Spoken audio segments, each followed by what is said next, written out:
In today's video, I'm going to teach you how to integrate Todoist with Notion the easiest way. By the end of this video, you'll have your Todoist tasks showing directly inside a Notion page, so you can manage everything from one place without constantly switching tabs. First, open the Notion page where you want your Todoist view to appear.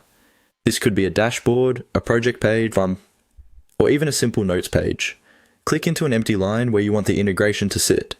Now, start typing a /, then the word embed right after it. As you type, Notion will show a list of commands and blocks you can insert.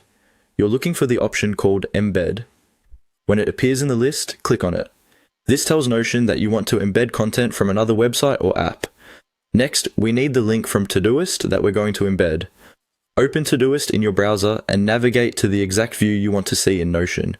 That could be your inbox, today view, a specific project, or even a filtered view. Once you're on the right page, go up to your browser's address bar and copy the full URL. This is the link Notion will use to display your Todoist interface. After you've copied the URL, switch back to your Notion page. You'll see a small box asking you to paste a link or something similar.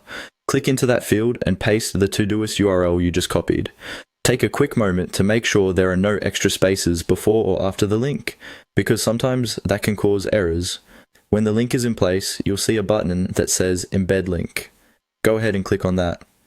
Notion will process the URL and, after a short moment, your Todoist view should appear directly inside the page as an embedded window.